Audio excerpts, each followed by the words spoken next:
And so the topic of today is really linking self-care to personal and professional success. And I know we've mentioned, with personal, can you just touch base before we go today about, what is this link between self-care and professional success?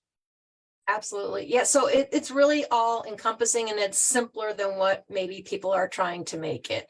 But when you do things that make yourself feel good, you're taking that time to create that space. You are, it allows you to be more creative, more present with work. And if you're more creative, you're not banging your head against a wall. Or if you can see something from a different perspective, maybe someone else's view is good, or maybe it'll help you advance. Or maybe if you're in your own business, it just launches a whole new idea of, I'm already doing this. Why not do this?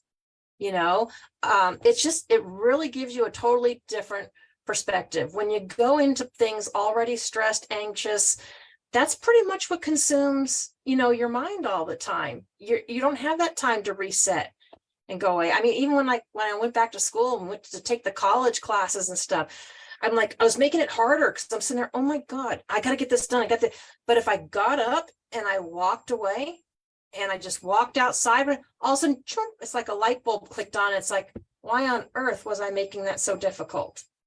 It's the same. I mean, it's wild. It's odd. It's like you figure if you walk away, then you're really going to be late and you're not going to get it done. But it's really the opposite, because you're grinding the same information in your head. But if you walk away, focus on something else. I don't care if it's watching racing cars or watching something else, watch the birds, do something to engage your mind in something else. And then it'll actually click and come back. And it's like, I made that way harder than it had to be. Oh, girl, I wish I would have known about self-care and all that when all my degrees that I went through. I have 12 years of higher education under my belt, and it wasn't until I hit rock bottom when my adrenals were shot and everything that I had to learn, all of this self-care stuff. So I'm like, I look back when you're talking, I'm like, oh my gosh, how much I racked my brain and wore myself out and made everything so much harder. If I would have just known to take a walk, I would have been so much better. Those statistics classes in particular would have been easier. So mine was writing. They always told me what a wonderful writer I was, but I'm like, you have no idea how long I sat here and banged my head up against the computer to find the right words. I was like, okay. Yeah. And people nowadays are doing that in their professional careers as well. And so, I love that, whether it be taking a walk in the moment or taking a vacation, a longer term for a reset, it's really needed. I love that component of self-care. It's a good reminder. Yeah. And change your routine, change what you do. Instead of going to lunch and getting in the same gossip clutches, maybe you should just put on your noise canceling headphones, play a tune and go walk. To me, I always vision like these little hamster in a wheel. We are the walking definition of insanity. We keep doing the same thing over and over, but we want a different result. You can't do that. You have to make some kind of little changes, something to refresh and revive yourself. Oh, I love it. I really keep picking up this from you. I want to kind of point this out to everyone, that what Laura keeps sharing over and over and over again is that it doesn't have to be massive. It can be one little thing. Like you said, don't go to lunch the same way. Do it differently, right? 5 to 10 minutes earlier to work if you're driving, right? Add in something, maybe positive, like you love cars and watch racing that cheers you up. I love, if I want to my sweetheart BA, he thinks it's hilarious. He'll watch me watching like puppy videos, like dogs. I love animals, dogs and puppies. I've heard him on the phone before going, oh, I love seeing Lila smile so much. She's watching some dog videos.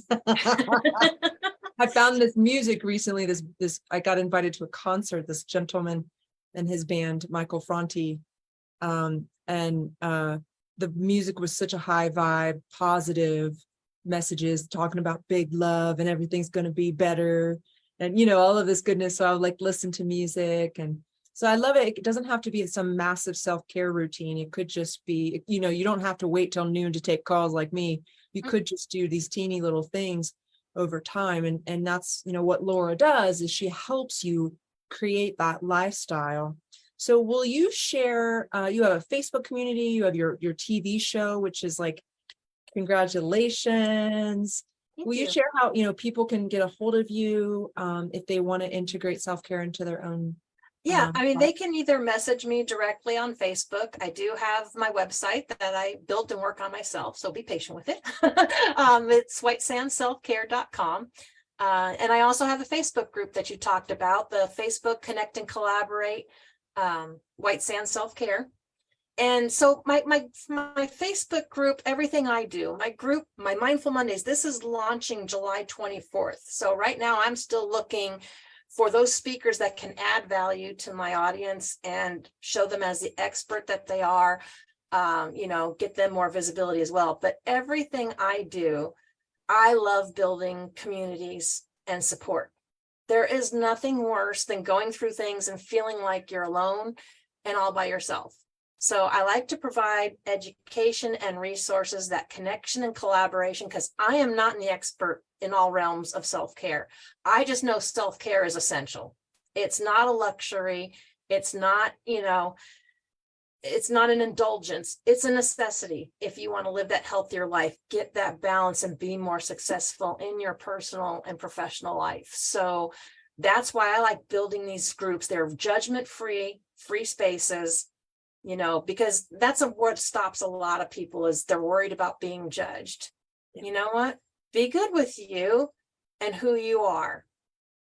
Other people normally are judging because maybe they're not there, they want to be, they don't know how to get there. But I like the judgment-free spaces, get to know the people in the groups,